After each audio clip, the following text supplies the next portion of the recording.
Bonjour à tous, Minna-san, konnichiwa. Pour une fois, je ne vais pas publier une vidéo qui s'adresse à tout le monde, mais une vidéo destinée uniquement à ceux qui veulent apprendre le japonais. Appelons ça un numéro spécial. L'ensemble du cours va tenir en une seule vidéo. Alors pourquoi une seule vidéo? Eh bien tout simplement parce que les bases du japonais, on va le voir, sont plutôt simples, surtout quand on compare au français. Et surtout, je vais compiler, simplifier, vous parler juste de l'essentiel pour que vous compreniez vite et que finalement, le seul effort, enfin le gros effort que vous ayez à fournir, soit surtout de retenir le vocabulaire. En plus, on va pas parler du tout de l'écriture qui est la grosse difficulté de la langue, du moins ce qui demande le plus de temps à maîtriser. Je précise tout de suite que je suis pas prof de japonais, le japonais c'est la langue que j'utilise au quotidien depuis que j'habite au Japon, depuis une dizaine d'années, mais sincèrement je parle pas japonais si bien que ça, donc vous êtes à milieu de regarder de vrais cours formels, une vraie méthode d'apprentissage, c'est même plutôt le contraire. Clairement, on est sur quelque chose de direct, sans subtilité, sans nuance, sans finesse, sans délicatesse, bon bref. C'est de la merde. Quoi? N'essayez pas de tout retenir d'un coup, progressez dans la vidéo, enfin dans le podcast plutôt petit à petit, revenez en arrière, assurez-vous de bien avoir compris une chose avant de passer à la suivante. Ce qu'on va voir, c'est l'équivalent de plusieurs semaines d'apprentissage condensées en une seule vidéo. J'estime qu'il vous faut environ 500 mots-clés de vocabulaire pour arriver à communiquer.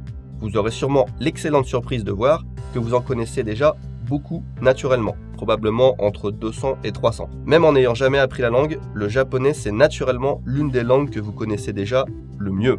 En plus de ce que vous connaissez déjà, je vais vous donner 200 mots et expressions très importantes à connaître, et après ça, ce sera à vous d'enrichir votre vocabulaire en fonction de vos intérêts. On n'a pas tous les mêmes besoins en vocabulaire.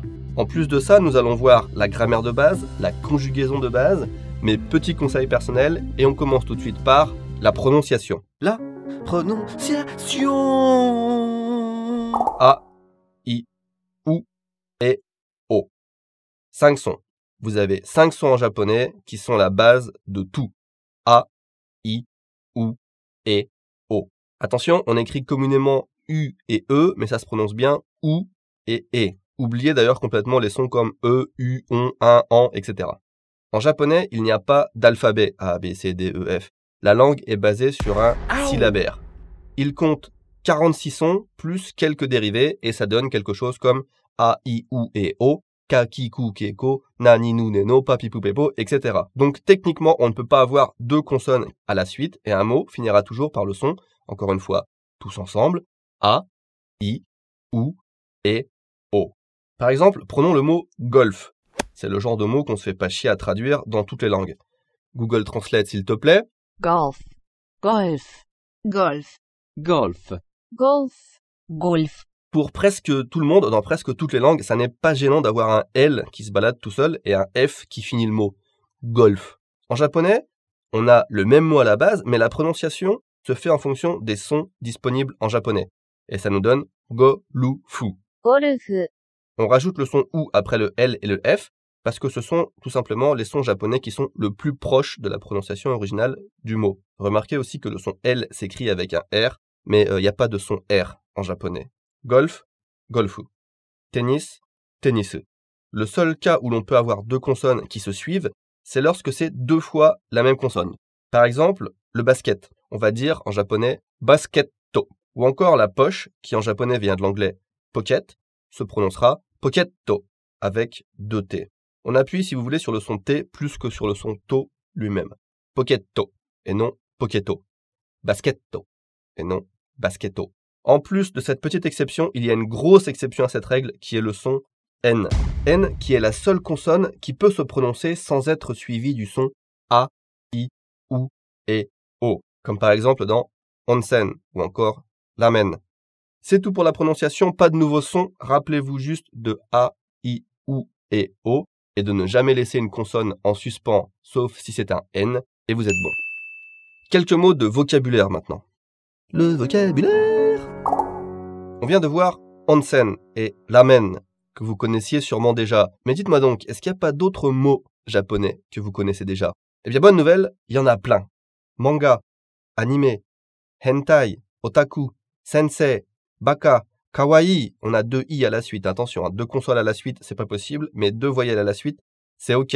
Et on les prononce toutes. Il n'y a pas de son muet, il n'y a pas de son qui se combine en japonais. On prononce tout ce qu'on a sous les yeux. Kawaii, yakuza, samouraï, ninja, sumo, geisha, kimono, bento, onigiri, tofu, sushi, wasabi, sake, futon, karaoke, tsunami, kombini, sakura, konnichiwa. Ça veut dire bonjour en japonais. Et ça, c'est sans compter les mots que vous connaissez, sans savoir que vous les connaissez. Je vais pas m'attarder dessus, mais bon. Gohan, Bulma, Naruto, Uchiwa, Kakashi, Nami, Jinbe, Ken, Natsu, Ichigo. Vous voyez, ça fait à peine 5 minutes et 20 secondes qu'on a commencé et déjà, vous connaissez plein de mots japonais. Mais c'est pas tout, c'est pas tout. Deuxième bonne nouvelle. Ce qu'on vient de voir, ce sont les mots de japonais que vous connaissez. Mais à l'inverse, il y a aussi les mots de japonais qui vous connaissent. Bon, c'est très mal dit, mais en gros, il y a un bon paquet de mots japonais, plusieurs centaines, peut-être même plusieurs milliers, qui viennent de mots étrangers, généralement de l'anglais. Et comme l'anglais vient en grande partie du français et que de toute façon, vous connaissez quand même au moins les mots de base, les mots les plus simples en anglais, vous connaissez déjà énormément de mots japonais sans le savoir. Je vais pas tous vous les réciter dans cette vidéo parce que ce serait absolument insupportable à regarder, mais il y a quelques années, j'avais fait 2 listes de 111 mots chacune, donc 222 mots, faciles à retenir sur icijapon.com. Je vais vous mettre le lien en description sous cette vidéo. Attention, ce lien ne s'affiche que si vous êtes abonné à la chaîne, c'est totalement faux, mais abonnez-vous quand même.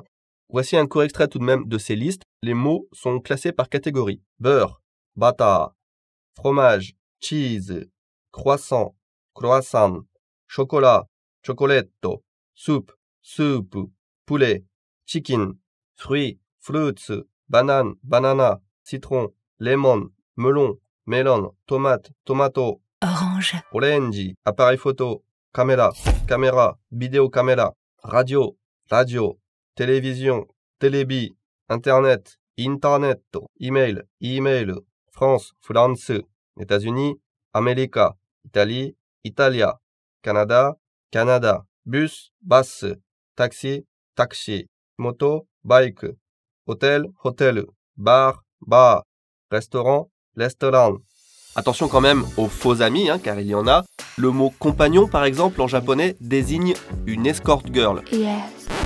Vous l'avez compris, vous connaissez déjà beaucoup de mots japonais et surtout beaucoup de mots très pratiques qui font partie des phrases de tous les jours.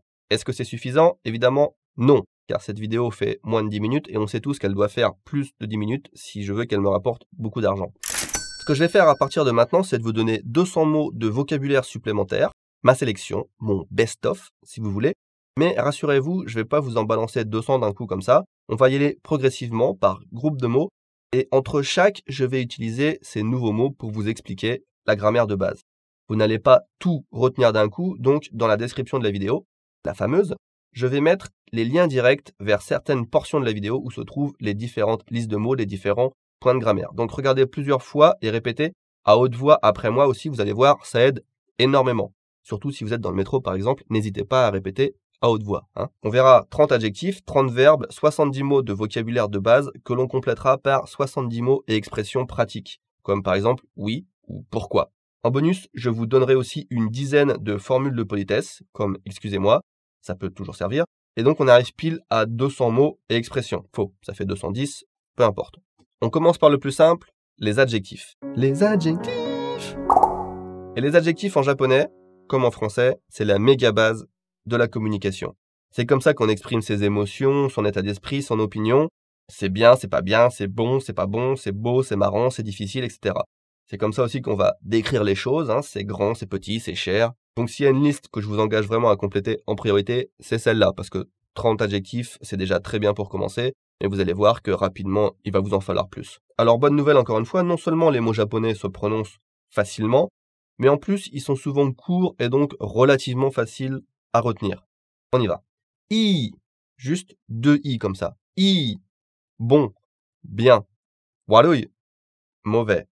Oki, gros ou grand. Chisai, petit.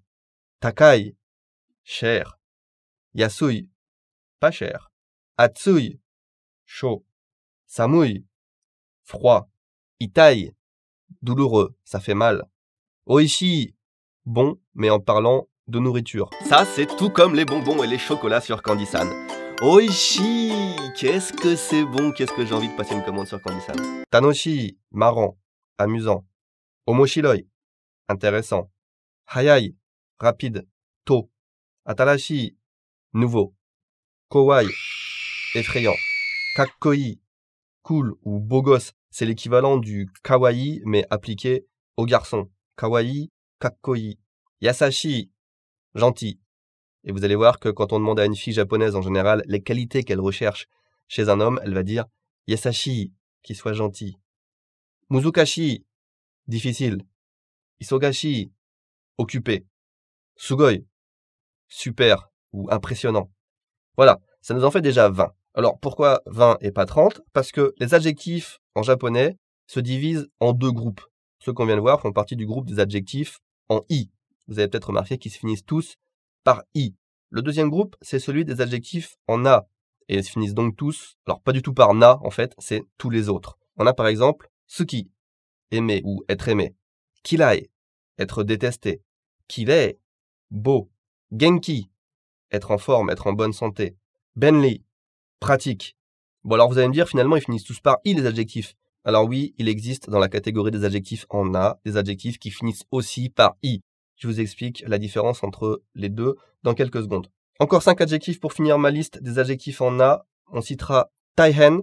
Taihen qui veut dire difficile, mais contrairement à muzukashi, taihen s'applique à une situation. On est dans la merde, si vous voulez. Taihen. Kantan, facile. Anzen, être en sécurité, pas dangereux. C'est un des mots, Anzen, que vous utiliserez sûrement le plus pour décrire le Japon. Anzen, c'est un pays sûr.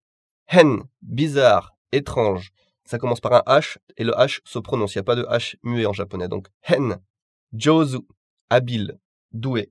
C'est un des compliments qu'on vous fera le plus quand vous parlerez 2-3 mots en japonais face à un japonais. Jozu, qu'est-ce que vous êtes doué?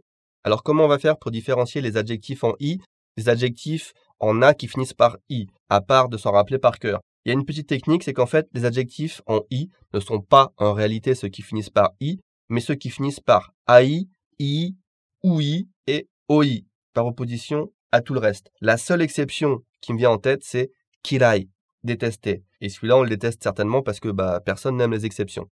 Maintenant, première règle du japonais. On place l'adjectif avant le nom. En français, on sait pas trop. Un bon manga, un gros manga, mais aussi un manga pas cher ou un manga compliqué. L'adjectif peut venir des fois avant, des fois après. En japonais, c'est toujours pareil. L'adjectif vient avant le nom. Un bon manga, i manga. Un gros manga, oki manga. Un manga pas cher, yasui manga. Un manga compliqué, muzukashi manga. Attention, si on utilise un adjectif en na maintenant, c'est légèrement différent. On ne met pas l'adjectif directement devant le nom. Entre les deux, on met quelque chose, et ce quelque chose, qu'est-ce que c'est? Un na. Par exemple, oishi sushi, un bon sushi.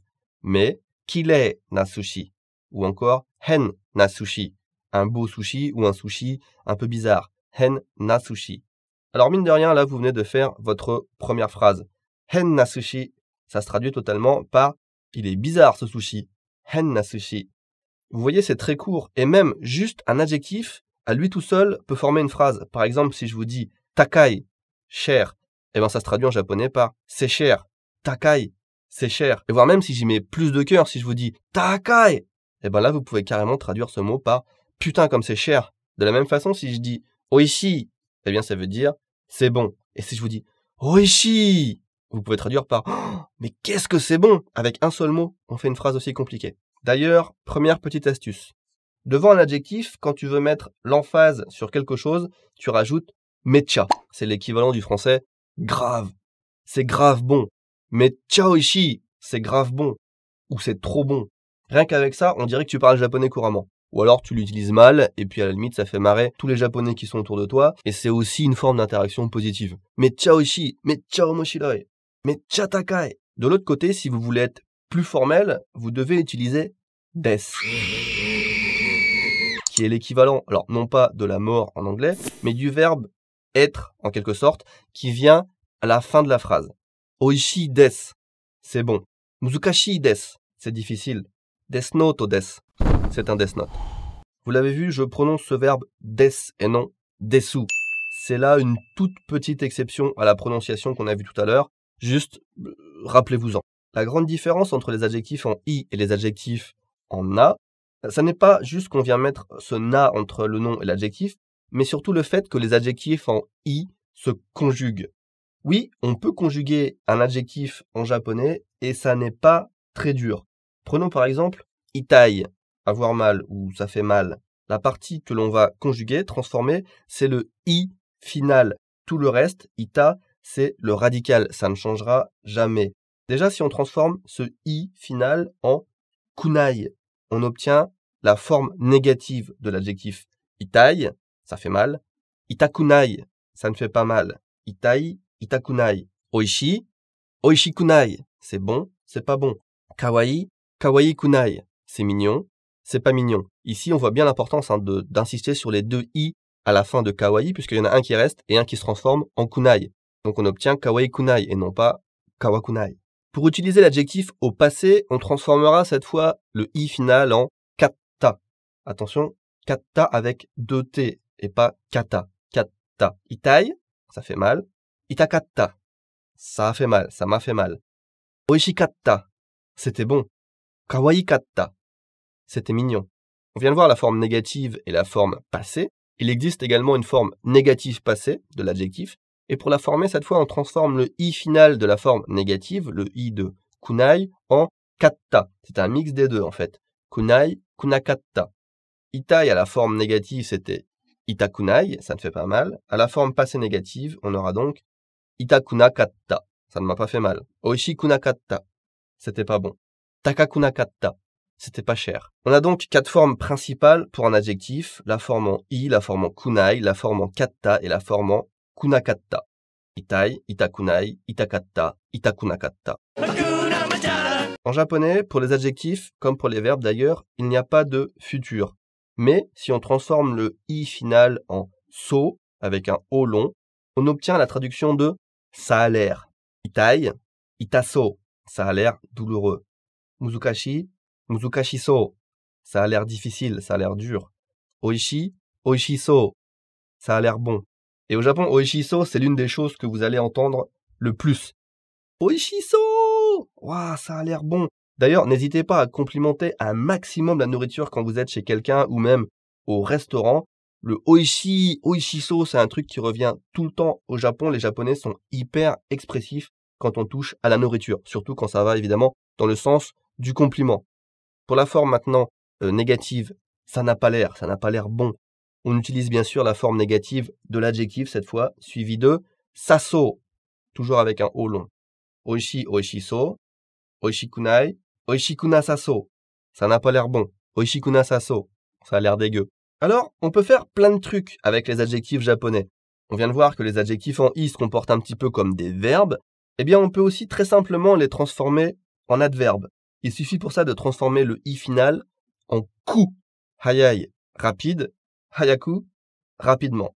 C'est exactement comme le français ment qu'on rajoute à la fin d'un adjectif pour le transformer en adverbe. Rapide, rapidement. Hayai, hayaku. Sugoi, incroyable. Sugoku, incroyablement. Sugoku oishi, c'est incroyablement bon. Sugoku oishi. Une exception, évidemment, à cette règle, sinon c'est pas drôle, c'est l'adjectif i, bon ou bien. En fait, l'adjectif i, c'est une forme nouvelle de l'adjectif yoi, que l'on utilise beaucoup moins aujourd'hui. Mais tous les dérivés de i viennent de cette base yoi qu'on utilisait auparavant. Donc on a i qui devient à sa forme négative yokunai, au passé yokatta, et à la forme négative passée yokunakatta. I, yokunai, yokatta, yokunakatta. Et pour le avoir l'air, on utilise saso et non so. Allez savoir pourquoi. Donc, ça a l'air bien, yosaso. Ça a pas l'air bien, yokunasaso. Et pour transformer maintenant ce i en adverbe, on va utiliser yoku. I, c'est un adjectif qui est quand même très important, donc essayez de vous rappeler de ça. I, yokunai, yokatta, yokunakatta, yosaso, yokunasaso, yoku. Enfin, dernière exception, et on finit là-dessus pour les adjectifs en i, kakkoi, cool, qui finit également par 2 i, répond à la même règle que i. On remplace le i par yo. Donc, kakkoi, kakkoyokunai, kakkoyokatta, kakkoyokunakatta.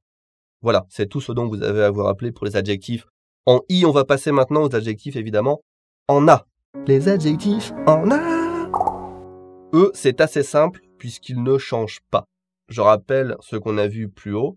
Suki, être aimé. Kirai, être détesté. Kirei, beau ou belle.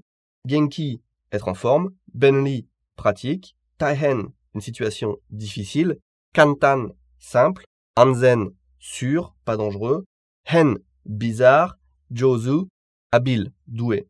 Vous vous rappelez de des qu'on a utilisé un petit peu plus tôt pour former la forme polie. La forme polie, en japonais, il y a plusieurs formes, plusieurs niveaux de politesse. On va y revenir en long et en large dans pas très longtemps. Pour l'instant, rappelez-vous juste que des, c'est poli. Donc si on prend suki, aimer, suki ou sukides, c'est la même chose. C'est juste que sukides, c'est un petit peu plus poli que de dire juste suki. À la forme négative, maintenant, le suki donc ne change pas. C'est un adjectif en a, donc l'adjectif ne change pas. Mais c'est le des qui va être transformé et on va le transformer en janai. Suki janai. J'aime pas ça. Ou je t'aime pas. Suki des, j'aime ça. Suki janai, j'aime pas ça. Maintenant, si je vous demande Genki, ça va? Vous allez me répondre Genki, ça va. Ou alors Genki janai, ça va pas fort. Genki janai. Jozu, waouh, t'es balèze. Ou alors si c'est un autocompliment, qu'est-ce que je suis fort? Je suis bon à ça. Jozu. Jozu janai, je suis pas bon à ça. Jozu janai. Video game Jozu, je suis bon aux jeux vidéo. Video game Jozu janai, je suis mauvais aux jeux vidéo. Pour la forme passée maintenant de l'adjectif, des devient datta. Suki, j'aime ça. Suki datta, j'aimais ça. Kirai, je déteste ça. Kirai datta, je détestais ça. Petite parenthèse, puisqu'on parle de suki et kirai, pour mettre l'emphase sur le fait qu'on aime énormément ou au contraire qu'on déteste vraiment quelque chose, on va utiliser dai, le préfixe dai. Suki, j'aime. Daisuki, j'adore. Kirai, je n'aime pas, je déteste. Dai kirai, j'exècre, je hais au plus haut point. Dai kirai. Le dai fonctionne juste pour ces deux adjectifs-là. Pour les autres, il y a bien sûr beaucoup d'autres solutions pour amplifier ou au contraire pour diminuer leur portée, mais on verra ça dans une liste de mots pratiques que je vais vous donner plus tard. Bon bref, suki des au passé devient suki datta. Et pour la forme négative passée maintenant, des devient janakatta. Encore une fois, c'est une fusion entre janai et datta. Janakatta. Kantan, c'est facile. Kantan janai, c'est pas facile. Kantan datta, c'était facile. Kantan janakatta, c'était pas facile. Pour la forme ça a l'air, encore une fois, on rajoute tout simplement so avec son O long. So, genki, genki so. Tu as l'air en forme, tu as l'air en bonne santé. Genki so. Benri so. Ça a l'air pratique. Dernière chose maintenant, pour transformer un adjectif en a en adverbe, il suffit de rajouter à la fin ni. Par exemple, jozu, jozu ni, habilement, avec talent. Kantan ni, simplement.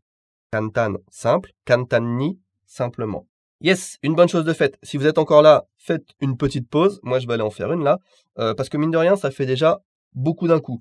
Surtout qu'à partir de maintenant, on passe aux choses sérieuses.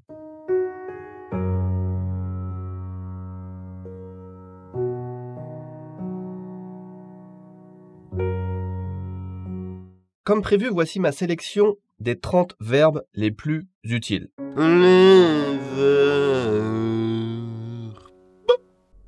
Déjà, on a des, que vous connaissez déjà et qui est un verbe un peu à part des autres dans son utilisation. Ensuite, les deux verbes les plus importants sont sans doute aru et iru, qui se traduisent tous les deux à la fois par être et avoir selon la situation. La différence entre les deux, c'est que aru s'utilise pour les objets, alors que iru pour les personnes et les êtres vivants en général. Et contrairement à des, ils sont utilisés tous les deux pour indiquer une présence. Par exemple, kombini des, c'est un kombini, une supérette. Mais, kombini aru, il y a un kombini. Geisha des, c'est une geisha, ou ce sont des geishas. Mais, geisha iru, il y a une geisha, ou il y a des geishas. J'en profite pour signaler qu'il n'y a pas de singulier pluriel en japonais. C'est cadeau. À moins qu'on vous donne un nombre précis, en général, on comprend s'il s'agit du singulier ou du pluriel en fonction du contexte de la phrase. Neko iru peut autant dire il y a un chat que il y a des chats. Suru, autre verbe extrêmement important puisqu'il s'agit du verbe faire. Donc faire la vaisselle, faire le ménage, faire du shopping, tout ça c'est généralement avec le verbe suru qu'on l'exprime. Iku, aller. Kuru, venir. Kaeru, rentrer, retourner. Ce sont les trois verbes de déplacement qu'on utilise tout le temps. Dekiru, être capable. wakaru, comprendre. Miru, regarder, voir. Yomu, lire. Taberu, manger. Nomu, boire. Hanasu, parler. Kau, acheter. Omou, penser. Kiku, demander. Iu, dire. Osheru, enseigner ou passer l'information. Naru, devenir. Sumu, vivre. Matsu, attendre. Motsu, tenir ou avoir en sa possession. Ageru, donner.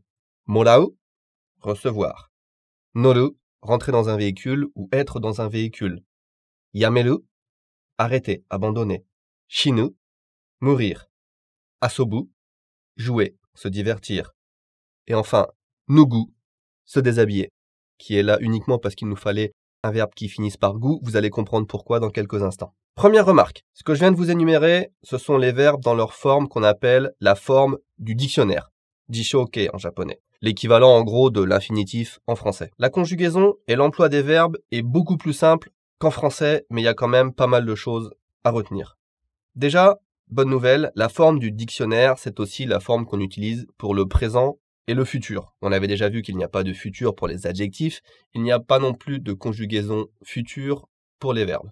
Si je prends le verbe kiku comme exemple, demander, et que je dis ima kiku, ima voulant dire maintenant, tout de suite. On peut traduire ça par je demande tout de suite, ou encore je lui demande tout de suite, ou encore je suis en train de demander, ou encore je vais lui demander tout de suite. Première remarque, le verbe se place à la fin de la phrase.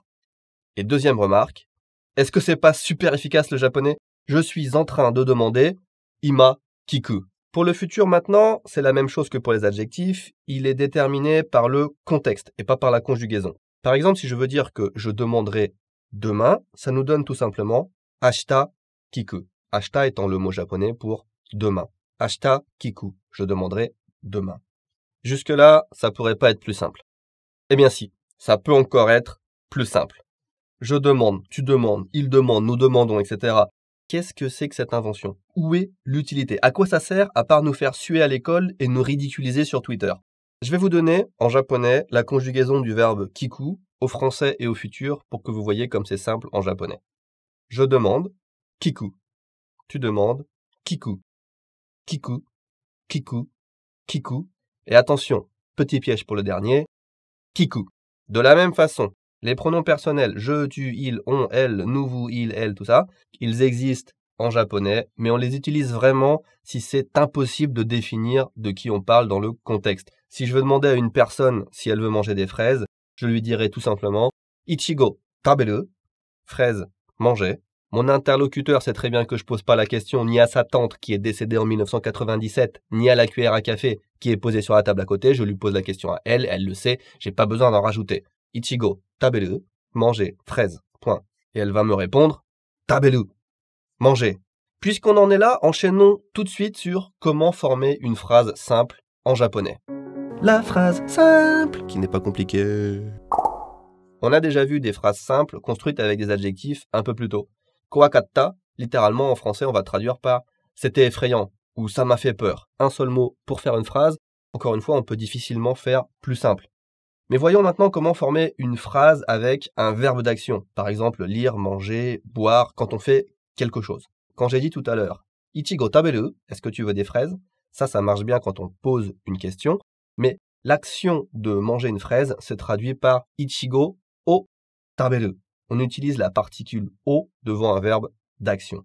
Ichigo o taberu, manger des fraises. Manga o yomu, lire des mangas. Alors dans les faits, on utilise peu cette forme au présent car en japonais, il y a aussi une forme qui se traduit par être en train de faire quelque chose et c'est celle-là qu'on va utiliser quand on est en train de décrire une action qui se déroule au présent plutôt que la forme du dictionnaire. On va voir ça un petit peu plus tard. En attendant, la forme du dictionnaire est quand même très utile parce qu'on s'en sert pour indiquer les actions récurrentes. Par exemple, je peux dire Mainichi manga o yomu.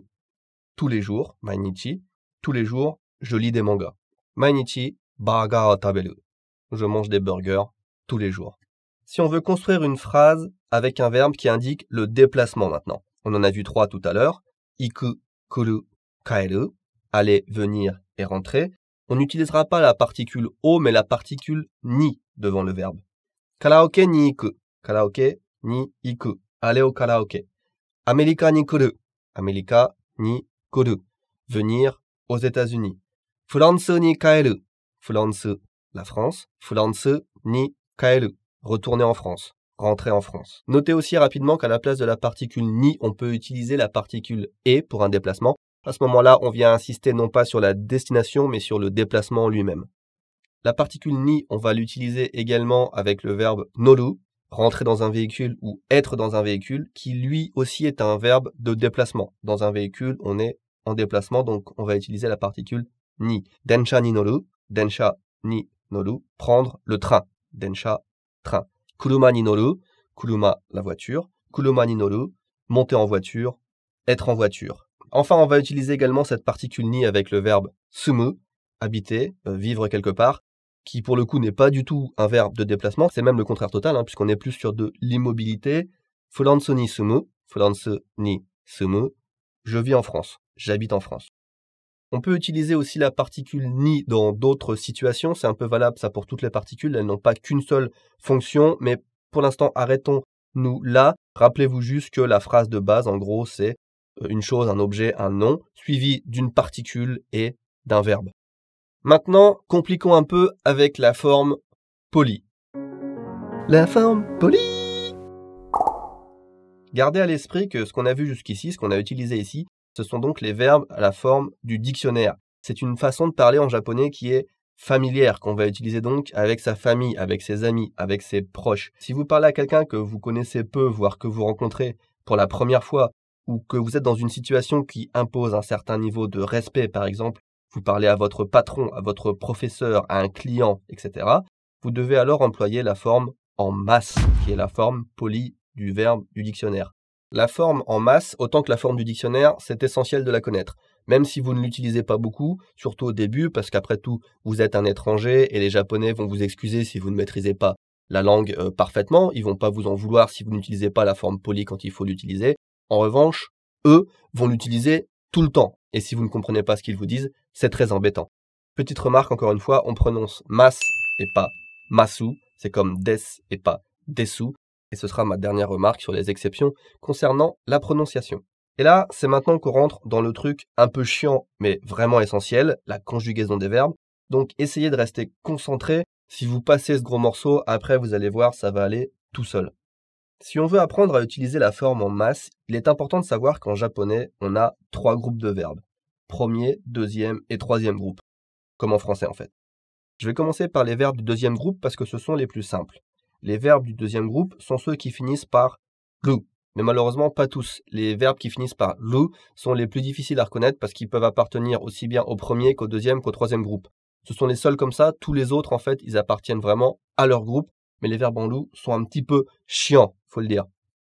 Dans notre liste de 30 verbes essentiels, on avait comme verbe du premier groupe « dekiru », être capable de, « miru », voir, regarder, « taberu », manger, « oshieru », enseigner, dire, passer l'information, ageru, donner, yameru, arrêter, abandonner, et aussi ilu, le fameux mix entre l'auxiliaire être et avoir. Le deuxième groupe, c'est un groupe assez vaste qui compte plusieurs dizaines de verbes que l'on utilise au quotidien, mais rappelez-vous déjà de ces 7-là qui sont largement ceux qu'on utilise le plus. Sinon, petite astuce pour reconnaître les autres, en fait, tous les verbes de ce groupe finissent soit par eru ou ilu. Et on peut même dire qu'à part kaeru, rentrer, tous les verbes qui finissent par elu appartiennent au deuxième groupe. Pour les conjuguer, c'est assez simple. On supprime le lu final que l'on remplacera par autre chose. Donc, dekiru, être capable, dans sa forme du dictionnaire, devient dekimasu. On enlève lu, on rajoute mas et on a la forme polie. Dekiru, dekimasu. Miru, mimasu. Taberu, tabemasu. Oshieru, oshiemasu. Ageru, agemasu. Yameru, yamemasu. Iru, imasu. Connaître les groupes de verbes, ça va nous servir à énormément de choses, pas juste à construire la forme en masse, mais pour le moment, on se concentre juste là-dessus. Les verbes du troisième groupe, autant tout faire dans le désordre, les verbes du troisième groupe sont au nombre de 2 seulement. Ce sont les exceptions. Il s'agit du verbe suru, faire, et kuru, venir. 2 verbes hyper importants donc. Sulu se comporte le plus souvent comme un verbe du deuxième groupe, à savoir qu'on remplace lu par autre chose, mais la différence c'est que le radical change. Su se transforme en shi. Suru devient donc shimasu. Quant à la forme polie du verbe kuru, c'est kimasu. Enfin, les verbes du premier groupe, c'est simplement tout le reste, et ceux-là, on va les classer en 9 catégories. Avant que vous commenciez à paniquer, je vous annonce tout de suite que je vais vous présenter toutes les conjugaisons de ces 3 groupes et de ces 9 catégories sous la forme d'un seul et unique tableau. Tout ce que je suis en train de vous dire, les 3 groupes de verbes, les 9 catégories, la forme en masse et toutes les conjugaisons qu'on va voir plus tard, tout ça va tenir dans un seul tableau. Vous pouvez imprimer après votre petit tableau sur une feuille A4 et vous aurez quasiment toute la conjugaison japonaise, tout ce qu'il faut savoir, devant les yeux sur un tableau. Si les verbes du premier groupe sont classés en 9 catégories, c'est parce qu'en japonais, on a 9 terminaisons différentes de l'infinitif. Les verbes en u, ku, gu, bu, mu, su, tsu, nu et lu. Les verbes en u que l'on connaît déjà sont iu, dire, kau, acheter, omou, penser et morau, recevoir. Les verbes en ku sont iku, aller, et kiku, demander. En gu, nous avons nugu, se déshabiller, qu'on a rajouté dans la liste juste pour avoir un verbe qui finit en gu, rappelez-vous. Finissant par bu, on trouve asobu, jouer. Dans les verbes en mu, nous connaissons yomu, lire, nomu, boire, ainsi que sumu, vivre, habiter quelque part. En su, nous avons hanasu, parler. En tsu, attention à bien différencier su et tsu. En tsu, nous avons matsu, attendre, et motsu, posséder, tenir. Finissant par nu, il y a shinu, mourir. Et enfin, dans les fameux verbes qui se finissent en lu, mais qui appartiennent au premier groupe, on a kaeru, rentrer chez soi, wakaru, comprendre, naru, devenir, noru, rentrer ou être dans un véhicule, et également aru, qui lui encore se traduit par être et avoir. Vous avez peut-être remarqué que des n'apparaît nulle part. En fait, il fait pas partie de ce groupe ni d'aucun autre groupe. C'est un verbe à part qui a une utilisation particulière. On l'a déjà vu un petit peu quand on a parlé des adjectifs. Mais retenez qu'il ne fonctionne pas comme le reste des verbes. Je sais même pas si on peut le qualifier de verbe en fait en japonais, je suis même pas sûr. Pour trouver la forme en masse d'un verbe du premier groupe, on ne va pas cette fois enlever la terminaison, mais la transformer avant d'y ajouter notre masse. Et pour faire simple, le son ou va devenir i. Dans les verbes en ou, par exemple, iu devient iimasu. On transforme le ou en i et on rajoute mas. Iu, iimasu. Kau, kaimasu. Omou, omoimasu. Morau, moraimasu. Et c'est la même logique que l'on applique dans toutes les autres catégories. Iku, ikimasu. Kiku, kikimasu. Nugu, nugimasu. Asobu, asobimasu. Yomu, yomimasu. Nomu, tous ensemble. Nomimasu. Sumu, sumimasu. Hanasu, attention, hanashimasu. Il n'y a pas de son si en japonais, juste un son shi. Hanasu, hanashimasu. Matsu devient donc machimasu et non pas matsimasu. Matsu, machimasu. Motsu, mochimasu. Shinu, shinimasu. Kaeru, kaerimasu. Wakaru, wakarimasu. Naru, narimasu. Noru, norimasu. Et enfin, aru, arimasu. Donc ici, faites juste attention au son si qui se prononce shi en japonais et vous êtes bon pour la forme en masse. Et félicitations quand même parce que vous venez de passer au travers d'un gros morceau. Maintenant, vous pouvez dire avec confiance à un ami « Furansu ni sumu ». J'habite en France. Ou si vous parlez à quelqu'un d'une façon plus formelle « Furansu ni sumimasu ». Furansu ni sumimasu. J'habite en France. « Canada ni sumimasu ». J'habite au Canada. « Suisse ni sumimasu ». J'habite en Suisse. « Belgi ni sumimasu ». J'habite en Belgique. Bien sûr, nous n'en avons pas fini avec les verbes pour autant. Pour les verbes, comme nous l'avons vu pour les adjectifs, on a entre autres une forme négative, une forme passée, une forme négative passée, ainsi que la forme vouloir faire, à laquelle je rajouterai aussi la forme de l'invitation à faire quelque chose, la forme de la capacité, pouvoir faire, et enfin la requête. Ça fait beaucoup de choses, surtout qu'il y a toujours une forme polie et une forme familière, mais encore une fois, ne paniquez pas, on ne va pas y passer des heures, car au final, c'est juste une terminaison à retenir dans chaque cas. Elles se ressemblent beaucoup, Et comme je vous l'ai dit plus tôt, tout cela tient dans un seul tableau que je vais vous donner un petit peu plus tard. Comme à chaque fois, on commence par la forme négative. Il y en a donc deux, la forme polie et la forme familière ou neutre. La forme polie, on va passer extrêmement vite dessus. Vous allez voir qu'il suffit de remplacer partout mas par masen. Wakarimasu, je comprends. Wakarimasen, je comprends pas. Ikimasu, j'y vais.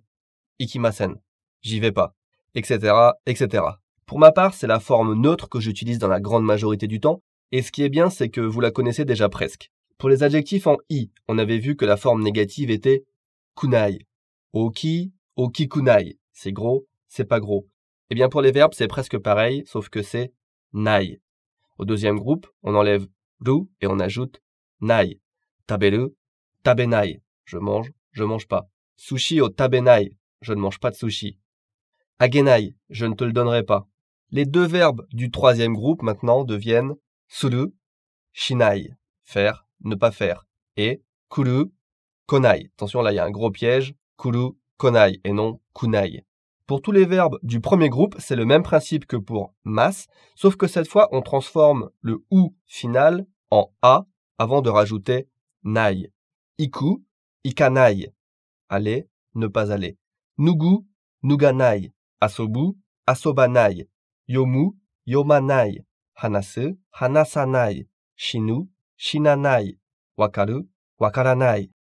Manga o yomanai. Je ne lis pas de manga. Quelques exceptions, comme toujours. Aru ne devient pas aranai mais simplement nai. Aru, nai. Restaurant, nai. Il n'y a pas de restaurant. Hotel, nai. Il n'y a pas d'hôtel. Attention aux verbes du premier groupe qui se finissent par ou. Dans ce cas-là, le ou final se transforme en wa. Iu, iwanai. Dire, ne pas dire. Omou, omowanai. Penser, ne pas penser. Et pour finir, la catégorie des verbes en dessous, ceux-ci deviennent ta et non tsa. Matsu, matanai. Motsu, motanai. Voilà, on est bon pour la forme négative. Alors je sais que ça fait énormément de choses à assimiler en une seule fois. Alors justement, n'essayez pas de tout faire en une seule fois. Essayez de découper cette vidéo en petites sections et seulement une fois que vous maîtrisez, que vous avez retenu un concept ou le vocabulaire, passez à la suite. La forme passé maintenant. Au passé, la forme polie est extrêmement simple. On a juste à remplacer notre mas par mashita. Banana o tabemashita. J'ai mangé une banane. Taxi ni norimashita. Je suis monté dans un taxi. La forme neutre, elle, demande un peu plus de réflexion. Pour les verbes du deuxième et troisième groupe, c'est très simple puisqu'on remplace juste le lu final par ta. Banana o tabeta. J'ai mangé une banane. Piano o yameta. J'ai arrêté le piano. Speech o shita. J'ai donné un discours, j'ai fait un speech. Les transformations à faire maintenant pour les verbes du premier groupe sont les suivantes. Ou devient ta avec deux T. Morau, moratta. Ku devient ita. Kiku, kiita. Sauf pour, première exception, iku, le verbe aller, qui devient itta. Gu devient ida. Nugu, nuida. Bu devient nda. Asobu, asanda. Mu également devient nda. Yomu, yonda. Su devient shita. Hanasu, hanashita. Tsu devient lui aussi ta avec deux T. Motsu, motta. Nu devient là encore nda. Shinu, shinda. Et enfin ru se change également en ta avec deux T. Wakaru, wakatta. Wakatta, vous avez compris? Encore une fois, la meilleure solution de se rappeler de tout ça, c'est de se référer au tableau que je vais vous donner un petit peu plus loin et qui va tout récapituler. La forme négative passée maintenant. Après la forme négative et la forme passée, on a la forme négative passée. Attention, ça va aller très vite. La forme en masen devient simplement masen deshita. Nomu, nomimasen deshita. Boire, ne pas avoir bu. Nomimasen deshita. Je n'ai pas bu. Pour la forme neutre, nai devient nakatta. Encore avec deux T, attention. Nai, nakatta. Wakaru, wakaranai, wakaranakatta. Comprendre, ne pas avoir compris. Suite, l'invitation à faire quelque chose. L'invitation à faire quelque chose. C'est très simple, encore une fois, je vous donne juste la règle et après je vous renvoie au tableau pour vous entraîner. À la forme polie, on remplace mas par Masho. Ikimasu. Y aller, on y va. Ikimasho. Allons-y. Tabemasho. Mangeons. Nomimasho. Buvons. Et pour la forme neutre, on remplace le ou par un o long. Iku, encore une fois, allons-y, on y va. Iko. Allons-y. Hanaso. Parlons-en. Attention, exception encore une fois avec les verbes qui finissent en tsu. Le tsu devient to. Matsu, mato. Attendons. Ok, ça va très vite. La volonté, c'est bien d'en avoir. Si t'en as pas, c'est pas bien.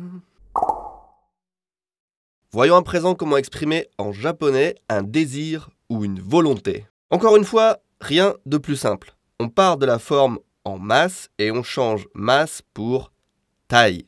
Par exemple, yamemasu, arrêter, j'arrête, devient yametai, je veux arrêter. Asobitai, je veux m'amuser. Nomitai, je veux boire. Pour la forme négative, cette fois, on utilise takunai et non tai, et ça se passe comme ceci. Yamemasu, yametakunai, je ne veux pas arrêter. Asobitakunai, je ne veux pas m'amuser. Nomitakunai, je ne veux pas boire. L'incapacité. Il existe en japonais une forme des verbes qui sert à indiquer la compétence, la capacité ou la possibilité de faire quelque chose. L'équivalent français de pouvoir faire quelque chose. On connaît déjà dekiru qui se traduit par être capable de ou c'est possible, mais dans beaucoup de cas, on exprime la capacité d'une autre façon. Dans la grande majorité des cas, il suffit de remplacer le ou final de l'infinitif par emas ou eru, selon que l'on veuille employer la forme polie ou la forme neutre. Ainsi, tabelu, manger, devient tabeleru ou tabelemasu. Sushi tabeleru, je peux manger des sushis. Eigo hanaseru, je peux parler anglais. Eigo, anglais. Eigo hanaseru. Exception comme toujours pour les verbes qui finissent en tsu, ceux-ci deviennent teru ou temasu. Motsu, moteru, motemasu. Et enfin, exception également pour les verbes irréguliers kuru et suru. Kuru se transforme en koreru ou koremasu, alors que suru, lui, ne peut pas prendre cette forme de capacité. À la place, on utilise le verbe dekiru. Suru, dekiru ou dekimasu. Dans sa forme négative, maintenant, je ne peux pas faire, on remplace lu par nai. Et rien de nouveau, on remplace mas par masen. Sushi tabeleru, sushi tabelenai. Je ne peux pas manger de sushi. Osake nomeru, je peux boire de l'alcool. Osake nomenai. Je ne peux pas boire d'alcool. Osake nomemasen. Allez, plus qu'une seule forme à voir, accrochez-vous, c'est la requête. La requête! Lorsque je demande à mon interlocuteur de faire quelque chose, j'utilise alors la forme en T. C'est extrêmement simple à comprendre quand on est arrivé jusqu'ici. Il suffit de prendre la forme passé neutre, la forme en ta, et de remplacer le ta par T dans les verbes. Par exemple, pour manger, on avait tabelu qui devenait tabeta. J'ai mangé au passé. Eh bien, ça devient tabete, tabete. Mange. Matte. Attends. Yonde. Lis. Alors là, on est plus dans l'impératif que dans la requête. Selon le ton qu'on emploie, ça peut même être carrément un ordre. Tabete. Mange. Finis ton assiette. Pour être poli, pour demander gentiment, voire même supplier, on va utiliser le mot kudasai. Tabete kudasai. Mangez s'il vous plaît. Mange s'il te plaît. Oshiete kudasai. Apprends-moi, apprenez-moi, dites-le-moi s'il vous plaît. Et bien sûr, on a le fameux « vous me voyez venir ». Parlons maintenant de l'action en cours, puisque oui, la requête n'était pas la dernière forme, je vous ai menti, la dernière forme qu'on va voir, c'est l'action en cours. L'action en cours. Une fois qu'on connaît la forme en T des verbes, on vient de passer ça très vite, mais encore une fois, rendez-vous au tableau pour tout apprendre par cœur. Il suffit de rajouter lu à la fin du verbe pour indiquer qu'on est en train de faire quelque chose. Exemple, hon o yomu, lire un livre. Hon o yonderu, je suis en train de lire un livre. Sensei o matteru, j'attends le professeur, j'attends mon prof. Okane o motteru, je possède de l'argent, j'ai de l'argent. Okane o motteru. Ima sushi o tabeteru, je suis en train de manger des sushis. Je mange des sushis en ce moment même.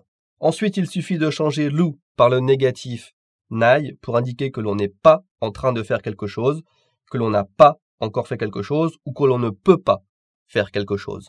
Kono manga o yonde nai. Je ne suis pas en train de lire ce manga. kono voulant dire ce, kono manga, ce manga. Mada kono manga o yondenai. Je n'ai pas encore lu ce manga. Mada voulant dire pas encore. Mada kono manga o yondenai. Dernier exemple. Mada tabetenai. Je n'ai pas encore mangé. Applaudissons-nous bien fort. On vient d'en finir avec les verbes, du moins pour cette vidéo. Et comme promis, voici notre fameux tableau récapitulatif. Vous voyez, tout ce qu'on a vu jusqu'à maintenant se trouve sur une simple page. J'espère que vous n'êtes pas trop déçus par ce tableau, que vous n'attendiez pas trop, qu'il ne vous paraît pas fade ou insipide, mais c'est son côté pratique, vraiment j'insiste sur le côté pratique de ce tableau. C'est ça qui est notre priorité. Ici, on doit s'en servir et non pas le regarder juste pour sa beauté. Merci.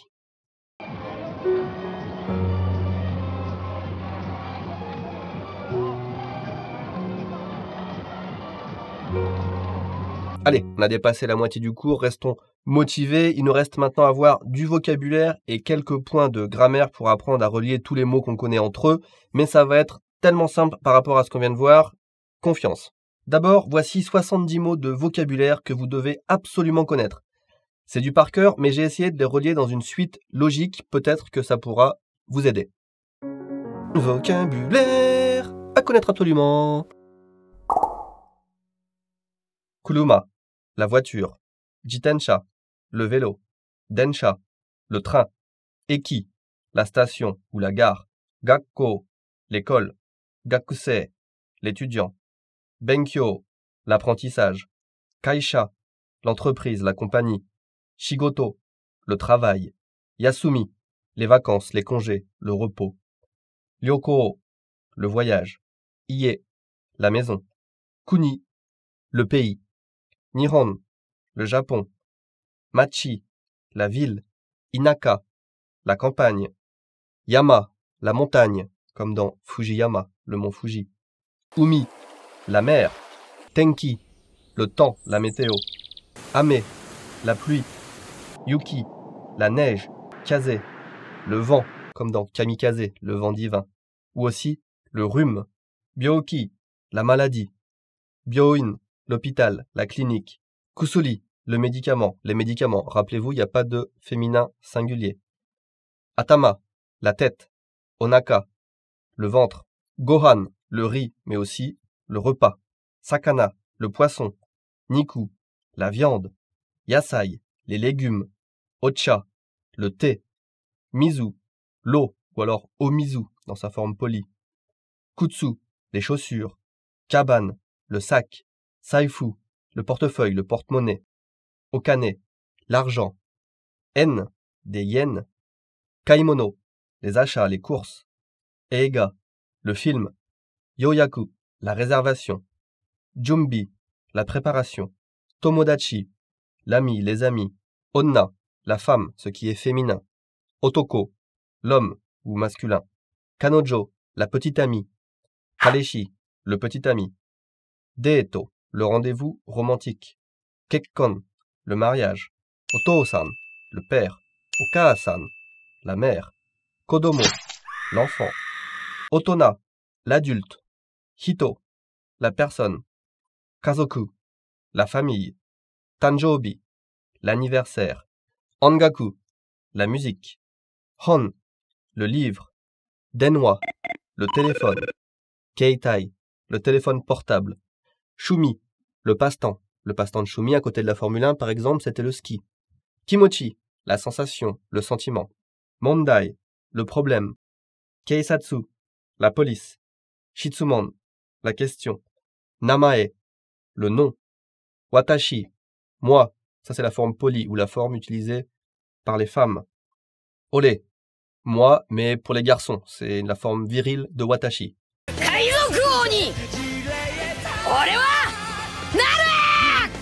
Minna, tout le monde, ou minasan dans la forme polie.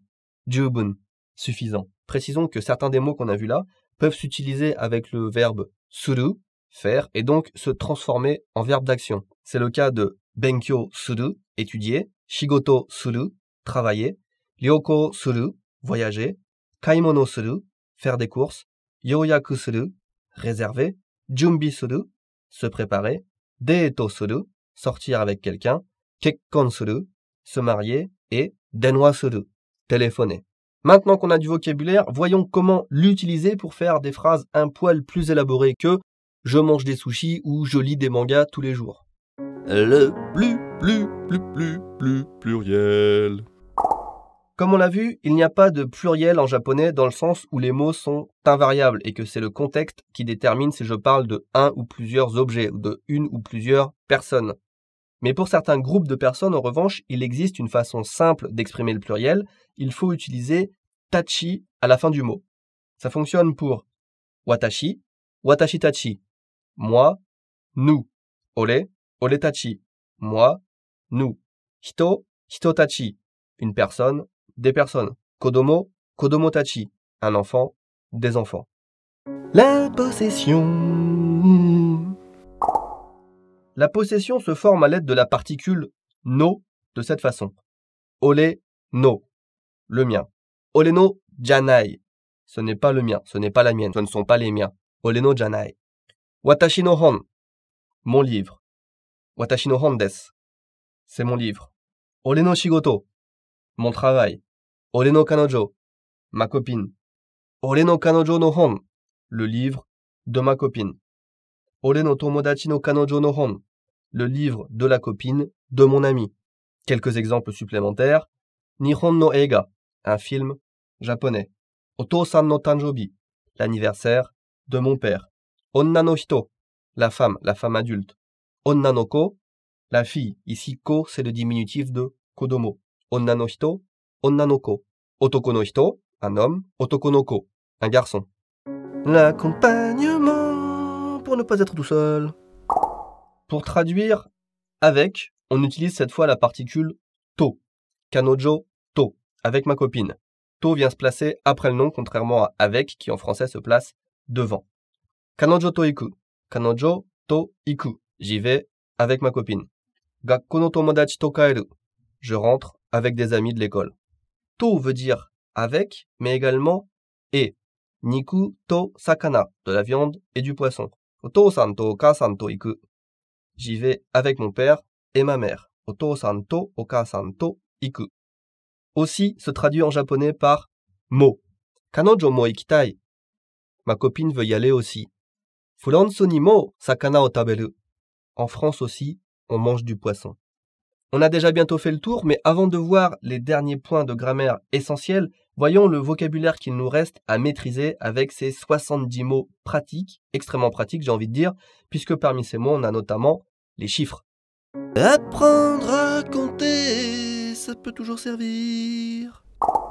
Ichi, ni, san, yon, go, roku, nana, hachi, kyu, ju, shaku, sen, ichiman. Ça, c'est à peu près tout ce que vous avez besoin de retenir pour pouvoir compter jusqu'à 100 millions. 11, on est d'accord que c'est 10 et 1. Donc en japonais, ju, ichi, tout simplement. 20, c'est 2 fois 10. Donc, ni, ju. 21, ni ju ichi, ni ju ichi. 99, kyuju kyu, kyu, ju, kyu. 200, ni hyaku, ni hyaku. 5000, gosen, go, sen. 9999, kyusen kyuhyaku kyuju kyu, kyusen kyuhyaku kyuju kyu. Première petite difficulté, en français, avant d'arriver au million, on compte par tranche de 1000. On a 1000, 10 000, 100 000. Au Japon, par contre, on va compter par tranche de 10 000, qu'on appelle man. Pour traduire 10 000, donc, on dira ichiman, et pas jusen. 50 000, ça sera goman, et pas gojusen. Ichiman, goman. Donc attention, arrivé à 10 000, on ne peut plus faire de traduction littérale du français. 100 000, en français littéralement 100 fois 1000, devient en japonais 10 fois 10 000. 100 000, juman. 1 million, hyakuman. 10 millions, issenman. Attention, ici on prononce issenman et non pas senman. 99 999 999. Kyusen kyuhyaku kyuju kyu man. Kyusen kyuhyaku kyuju kyu. Kyusen kyuhyaku kyuju kyu man. Kyusen kyuhyaku kyuju kyu. Ça demande un peu de pratique avant de s'habituer, je ne vous le cache pas, mais la logique reste très simple. La seconde difficulté, et là c'est plus de la logique mais plutôt du par cœur, c'est la prononciation qui change parfois. Mis à part le Isenman qu'on a vu tout à l'heure et qui est un peu à part, on compte 5 exceptions. Les premières exceptions arrivent quand on est dans les centaines, on peut compter jusqu'à 100 sans rencontrer une seule exception. En revanche, pour compter 100, 200, 300, 400, on aura hyaku, ni hyaku, san byaku, première exception ici, hyaku devient byaku, yon hyaku, go hyaku, rop pyaku, nana hyaku, hap pyaku, kyu hyaku. Dans la tranche des milliers de même, on a 2 exceptions. Sen, nisen, sanzen avec un Z, yonsen, gosen, rokusen, nanasen, hassen et kyusen. Donc sanzen et non pas sansen et hassen avec un double S. Voilà, avec ça vous pouvez normalement compter jusqu'à 99 999 999. Et si vous voulez savoir comment dire 100 millions, ça se dit ichi-oku. En japonais, on a également ce qu'on appelle les compteurs. Alors autant le japonais c'est objectivement plus simple que le français dans la plupart des cas, autant il y a 2 choses qui viennent vraiment compliquer la langue, c'est les différents niveaux de politesse et les compteurs. Les compteurs. Les japonais ont des dizaines de compteurs pour compter les différentes choses, les personnes, les animaux, etc. Un compteur c'est tout simplement un suffixe qu'on ajoute au nombre. Je vais vous en citer quelques-uns à titre d'exemple car vous devez savoir que ça existe, mais je pense que vous n'avez pas besoin de vous concentrer là-dessus tout de suite, c'est plutôt quelque chose que l'on apprend en faisant des erreurs. On se trompe une fois, quelqu'un nous corrige, quelqu'un nous reprend et après on s'en rappelle. Certains des plus courants sont, je vous demande pas de vous en rappeler par cœur, mais c'est bien si vous vous en souvenez quand même. Pour compter les objets fins comme des feuilles de papier par exemple, on va dire ichimai, nimai, sanmai. Pour les objets longs, comme les crayons, on aura ippon, nihon, sanbon. Pour les verres, par exemple un verre de vin, ippai, nihai, sanbai. Pour les animaux, ippiki, nihiki, sanbiki. Mais attention, ce compteur ne fonctionne pas pour les gros animaux, ni pour les oiseaux. Enfin bref, il y a plein de compteurs pour tout. Et ceux que vous devez absolument connaître sont les suivants. Ko. Ko, c'est le compteur universel. Il sert normalement pour tout ce qui est de petite taille ou de taille moyenne qui n'est ni plat ni long. Un croissant, un bonbon, un jouet, des trucs comme ça. Mais en fait, c'est le compteur qu'on va utiliser par défaut si on ne connaît pas le compteur spécifique. Un croissant, par exemple, on dira croissant o ikko kudasai. Ikko pour un croissant s'il vous plaît. Croissant o ikko kudasai. Alors pour compter de 1 à 10 avec ko, on fera ikko, niko, sanko, yonko, goko, rokko, nanako, hachiko, kyuko, jukko. Et après ça, juikko, juniko, jusanko, etc. Donc si vous ne savez pas quel compteur utiliser, par exemple pour un stylo ou pour une feuille de papier, normalement on a vu qu'on utilisait hon ou mai, mais vous pouvez utiliser ikko pour une feuille de papier. Ça n'est pas correct et ça fait un petit peu mal aux oreilles, mais au moins on vous comprend. Pour l'âge, on utilise le compteur sai. Nijugosai desu. J'ai 25 ans. Issai, nisai, sansai, yonsai, gosai, rokusai, nanasai, hassai, kyusai, jusai. Et ensuite, juisai, junisai, jusansai, etc. Ji et jikan pour l'heure. Ichiji, 1 heure, dans le sens il est 1 heure. Mais ichijikan, dans le sens ça prend 1 heure. D'acheter un timbre à la poste, par exemple. Ichiji, niji, sanji, yoji, goji, rokuji, shichiji. Attention, nana se dit dans certains cas shichi et non pas nana. Hachiji, kuji, juji, juichiji, juniji. Alors je vous le cite là, mais techniquement ji n'est pas un compteur. Il sert à indiquer l'heure et non pas à compter l'heure. Donc pour compter l'heure, on a vu que c'était jikan, ichijikan, nijikan, sanjikan, yojikan, gojikan, rokujikan, nanajikan, hachijikan, kujikan, et enfin, jujikan, pour 10 heures, ça prend 10 heures. Gatsu et kagetsu, pour compter les mois. Ichigatsu, c'est le mois de janvier, le mois numéro 1. Et ikkagetsu, 1 mois, dans le sens, ça prend 1 mois.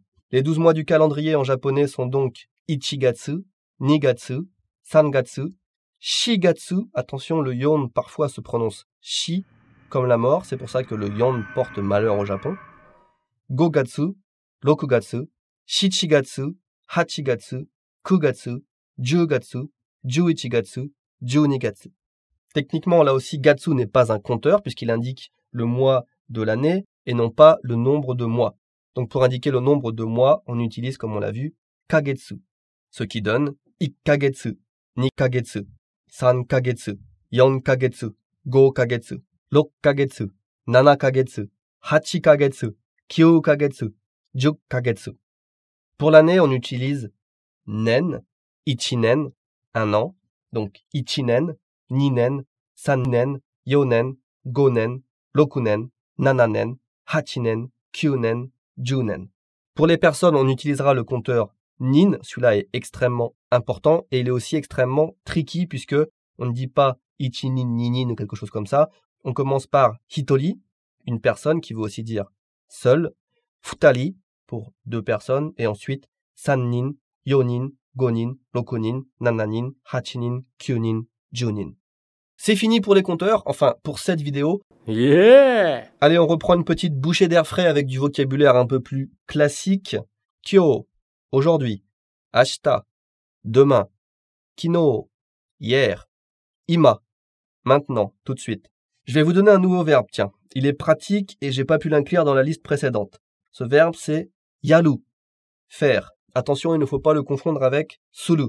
Yaru, on l'utilise beaucoup pour, par exemple, le sport. Sakka yaru. On fait une partie de foot. Sakka, soccer, le foot. Sakka yaru. Oui, yaru. Non, yaranai. Mais généralement et surtout, on utilise yaru comme le verbe faire de façon globale pour exprimer sa volonté, son envie, sa motivation ou au contraire sa non-motivation de faire quelque chose. Yaritai, je veux le faire. Yaritakunai, je veux pas le faire. Kyo yaru, je vais le faire aujourd'hui. Ashita yaru, je le ferai demain. Kino yatta, je l'ai fait hier. Ima yatteru, je suis en train de le faire. Asa, le matin. Hiru, midi. Yoru, le soir ou la nuit. Rajoutez gohan à ces trois mots. Gohan pas dans le sens de riz mais dans le sens de repas. Et vous obtenez asa gohan, hiru gohan, yoru gohan, le petit déjeuner, le repas du soir, le souper. Migi, droite. Hidari, gauche. Ue, en haut. Shita, en bas. Voyons maintenant comment traduire oui et non. On aurait peut-être dû commencer par ça d'ailleurs. On a toujours vu jusqu'à maintenant que pour répondre par l'affirmative ou la négative à une question, on a réutilisé le verbe de la question, soit en répondant par le présent, soit en répondant par la négative, comme on l'a vu tout à l'heure. Sakka yaru, yaru, yaranai. En français, est-ce que tu fais un foot? On pourrait répondre par oui ou non. En japonais, on va reprendre le verbe pour dire yaru, yaranai. Mais on a quand même un mot japonais, évidemment, pour traduire oui, et ce oui, c'est hai, et on l'utilise beaucoup. Non, en japonais, se traduit par iie, mais en pratique, on l'utilise quasiment pas. En tout cas, pas pour dire non. On utilise plutôt chigau ou chigaimasu, qui littéralement veut dire c'est différent. Chigau, chigaimasu. En japonais, on utilise très rarement un nom franc. Ie, c'est très rare de dire ie. On utilise aussi beaucoup so desu pour dire oui, c'est ça, so desu. Et à l'inverse, so janai, so janai. Non, c'est pas ça. So janai. Chigau, so janai. Daijoubu. Ça va, aucun problème. Tabun. Peut-être. Ma. Moyen. Kusikusa. Onaji. Pareil. Totemo. Très. C'est la forme polie de mecha, si vous voulez. Mecha oishi. Totemo oishi. C'est la même chose. Ippai. Plein. Plein de fois. Attention à ne pas confondre avec oppai. Chotto. Un peu. Zenbu. Tout. Zenbu tabeta. J'ai tout mangé. Daitai. À peu près. Ilo. Divers. Un peu de tout. Itsumo. Toujours. Itsumo 9 時に帰る. Je rentre toujours à 9 heures. Hontoni. Vraiment. Mae. Avant ou devant. Ato. Après ou derrière. Le suffixe go sert à transformer un nom de pays en langue. Furansu, Furansugo. La France, le français. Nihon, Nihongo, le Japon, le japonais. Spain, Spaingo, l'Espagne, l'espagnol. Iglisse, l'Angleterre, attention au piège, ego. Rappelez-vous-en de celui-là, ego. Le suffixe jin sert à transformer un nom de pays, cette fois en nationalité. Furansu, Furansujin, la France, français, être français, un français. Nihon, Nihonjin. Spain, Spainjin. Iglisse, Iglissujin, pas de piège cette fois. Mata, encore. Mada, pas encore. Dake, juste. Motto, plus. Ishoni, ensemble. Hoshi, voulu, désiré. Kore, sore, allez. Ça se traduit par ça quand on désigne quelque chose et uniquement pour un objet. Et c'est la distance entre la personne qui parle et l'objet qui va déterminer si on utilise kore, sore ou allez. Proche de la personne qui parle, ce sera kore. Proche de la personne qui écoute de l'interlocuteur, ce sera sore. Et loin des deux, ce sera allez. Kono, sono, ano. Traduisant ce, cette ou c'est. Konohon, ce livre. Ano hito, cette personne. Et comme vous l'avez déjà compris, c'est la distance entre la personne qui parle et l'objet ou la personne désignée qui déterminera si on utilise kono, sono ou ano. Koko, ici. Saisho, premier, ou saisho ni, en premier. Saigo, dernier, ou saigo ni, en dernier. Ichigo o saigo ni tabetai. Je veux manger la fraise, en dernier. Kara, parce que. Et enfin, finissons cette dernière liste de vocabulaire avec des termes interrogatifs, bien utiles, vous l'avouerez. Itsu, quand. Doko, où. Dare, qui. Do, c'est comment. Doyatte, comment. Doshite, pourquoi. Nan ou nani, quoi. Nani, quoi. Kore nani, qu'est-ce que c'est que ça. Nani kore, qu'est-ce que c'est que ça. Nani yatteru, qu'est-ce que tu fais. Nani tabeteru, qu'est-ce que tu manges. Devant un compteur, nan traduit aussi combien. Nanko, combien. Nanjikan, combien d'heures. Nannin, combien de personnes. Nanme, la forme polie de nannin. Dans un restaurant, on vous demandera par exemple Nanme-sama desu ka, c'est pour combien de personnes. Attention, pour ji et gatsu, on a vu que c'était pas vraiment des compteurs, donc nanji, quelle heure ou à quelle heure. Nangatsu, quel mois. Enfin, dernier terme interrogatif et dernier mot à retenir de cette liste, ikura, combien ça coûte. Ikura desu ka, combien est-ce que ça coûte. Maintenant qu'on sait tout ça, il nous reste deux choses à voir. Comment former des questions et comment y répondre. Et ensuite, comment faire des phrases plus complexes. La phrase interrogative. Le principe est simple, il suffit de rajouter « ka » à la fin de la phrase. Nihongo hanasemasu, je parle japonais. Nihongo hanasemasu ka, parlez-vous japonais? Kino no yoru, nani o shimashita ka? Qu'est-ce que tu as fait hier soir? Ikura desu ka? Combien ça coûte? Dare desu ka? Qui est-ce? Genki desu ka? Ça va? Dou deshita ka? C'était comment? Dare to ikimashita ka? Tu y es allé avec qui? Remarquez que tous les exemples que j'ai cités plus haut sont à la forme polie, forme en masse ou alors avec des. Au quotidien, en revanche, comme on l'a déjà vu plusieurs fois, on n'utilise pas forcément la forme polie. Et dans ce contexte, le ka disparaît. Il suffit juste de donner une intonation interrogative à la phrase ou au mot pour en faire une question. Ça, on sait le faire en français aussi. Genki? Genki. Ça va? Ça va. Tabeta? Tabeta. T'as mangé? J'ai mangé. C'est qui? Dare. Qu'est-ce qu'il y a? Nani? Tu es allé avec qui? Dare to itta. Une autre façon de former une interrogation, et ça, on le fait en français également, c'est d'utiliser la forme négative. Par exemple, si j'utilise la forme négative de iku, aller, je peux dire ikimasen ka? Ou alors ikanai, traduction, tu n'y vas pas? Je peux aussi dire ikitakunai? T'as pas envie d'y aller? Et si j'y mets plus d'enthousiasme, ikitakunai? Ça veut dire mais t'as pas trop envie d'y aller? Ikitakunai? Oishiso, tabetakunai? Oh, ça a l'air bon, t'as pas trop envie d'en manger? Le dernier point de grammaire dont je vais vous parler, c'est normalement l'un des premiers trucs que l'on voit en japonais, peut-être même le premier. Il s'agit des particules wa et ga qui sont omniprésente dans la langue. Les particules wa et ga. Les particules wa et ga sont essentielles en japonais, mais elles sont vraiment pas faciles à maîtriser. Elles ont plusieurs utilisations, on peut hésiter entre laquelle choisir, parfois on peut utiliser les deux, mais alors ça change le sens de la phrase, etc., etc. C'est pour ça que je voulais pas commencer par ça. Mais vous allez voir, on va s'en sortir quand même. Wa sert à indiquer le thème de la phrase, alors que ga sert à indiquer le sujet de la phrase. Alors je sais, rien qu'avec ça, on a déjà envie de lâcher l'affaire.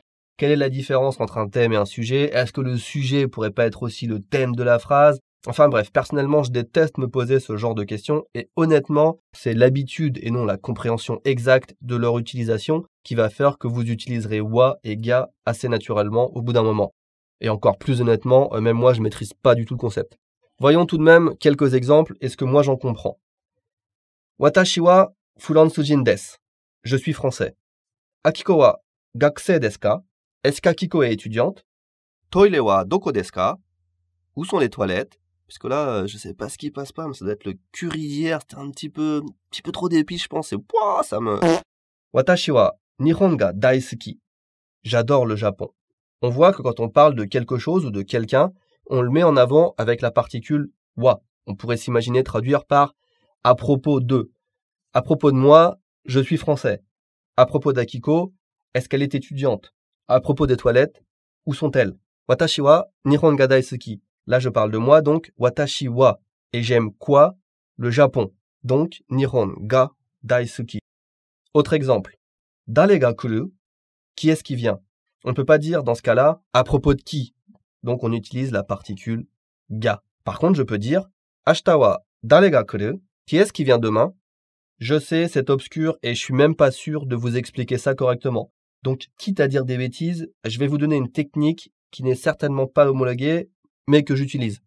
En japonais, vous allez très vite vous rendre compte que les phrases sont découpées d'une certaine manière. Si je vous dis « Dare no desu ka ?» c'est à qui?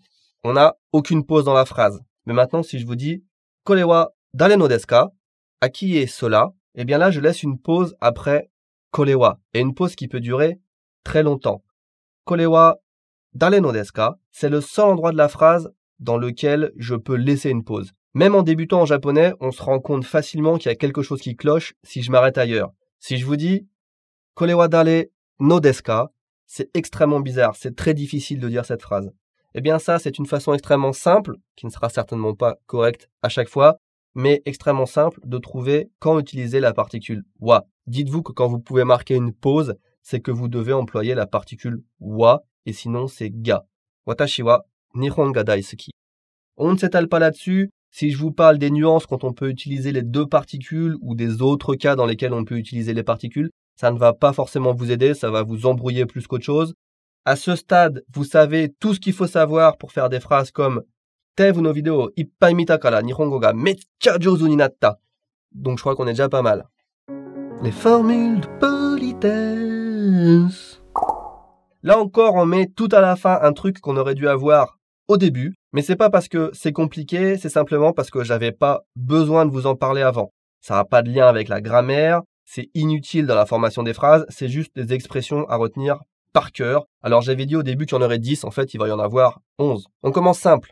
Moshi moshi, allô, ohayo gozaimasu. Ça, c'est pour dire bonjour le matin, ou alors à n'importe quelle heure de la journée quand on embauche dans une entreprise. Si je commence mon service même à 3 heures de l'après-midi, je vais dire aux autres employés en arrivant Ohayo gozaimasu et non pas konnichiwa.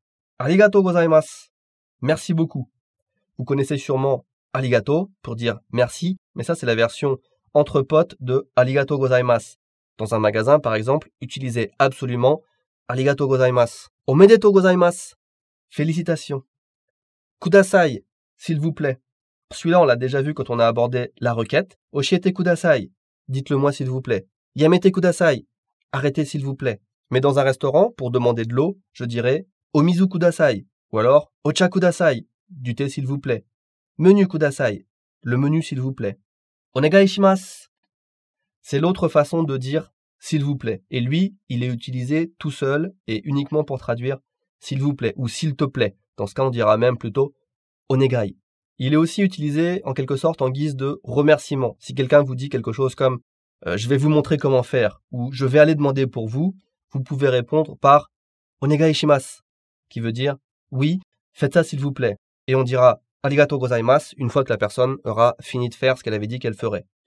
Yoroshiku onegai shimasu. Ça, c'est la même utilisation que ce qu'on vient de voir avec onegai shimasu dans le sens oui, faites ça s'il vous plaît, mais en plus poli et avec une nuance de je compte sur vous. Et la particularité de cette expression, c'est surtout qu'elle fait partie des phrases de politesse qu'on échange avec quelqu'un qu'on vient de rencontrer, pour signifier partons sur de bonnes bases.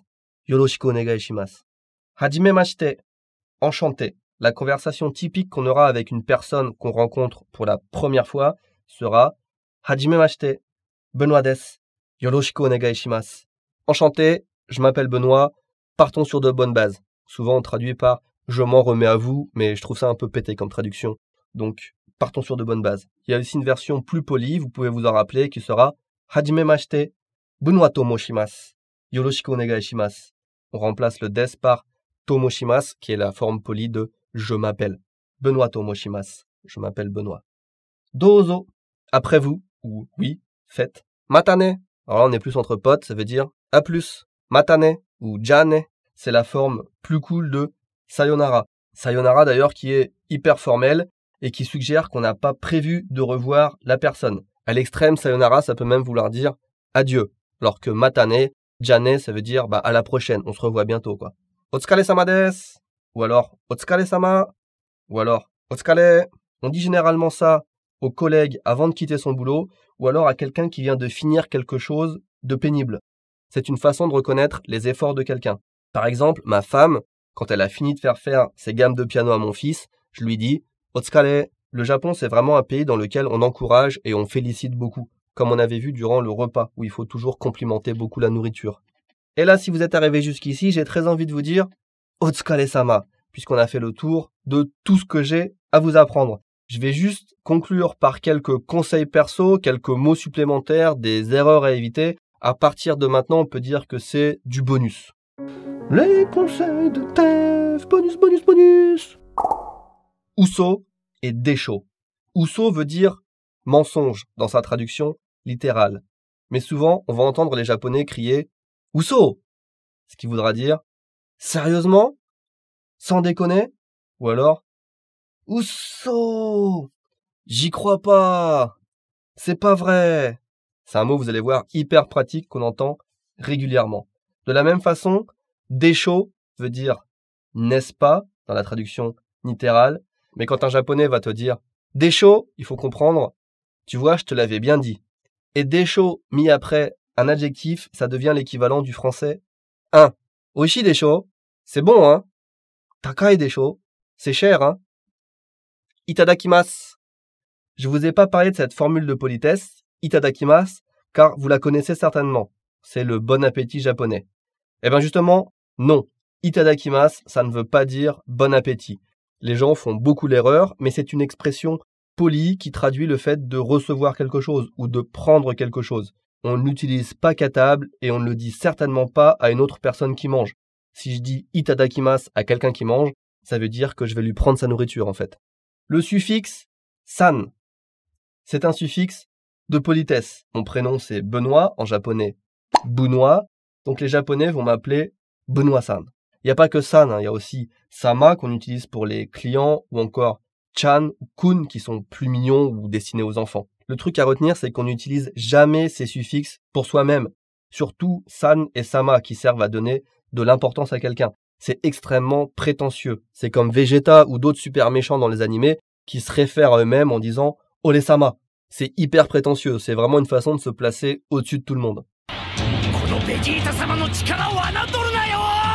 D'ailleurs, d'une façon générale, et là c'est un conseil aussi, ne répétez pas ce que vous entendez dans les animés, parce que le japonais des animés, ça n'est pas le japonais de tous les jours.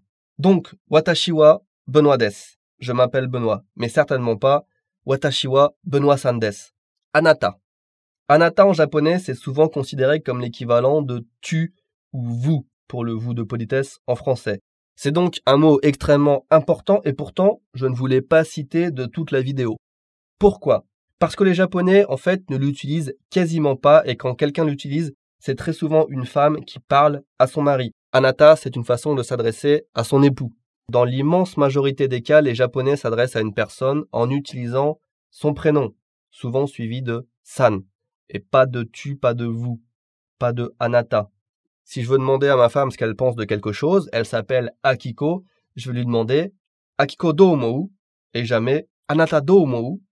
Donc vraiment, à moins que vous soyez une japonaise assez âgée qui parle à son mari, évitez d'utiliser anata, c'est relativement incorrect, voire assez mal poli dans certains cas. Si je veux m'adresser maintenant à plusieurs personnes, disons ma femme et mes enfants, je vais prendre la personne principale du groupe, souvent la personne à qui je parle, et je vais rajouter tachi que l'on a déjà vu pour marquer le pluriel.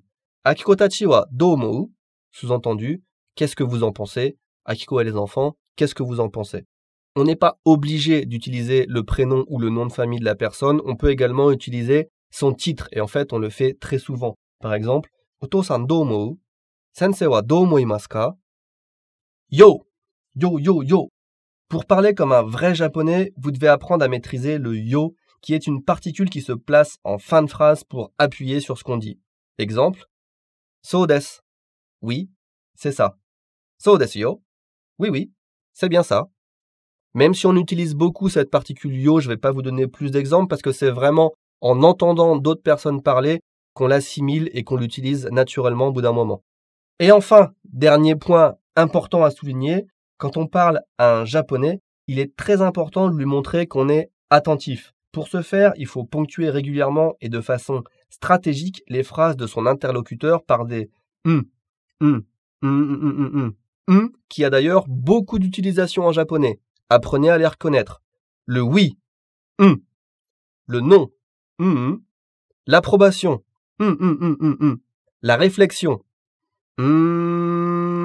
la surprise, et le est même un langage à part quand on a la bouche pleine. Si je veux dire par exemple que c'est bon, oishi, ça deviendra Voilà, maintenant vous savez vraiment tout, enfin non pas tout mais pas mal, donc on s'arrête là-dessus.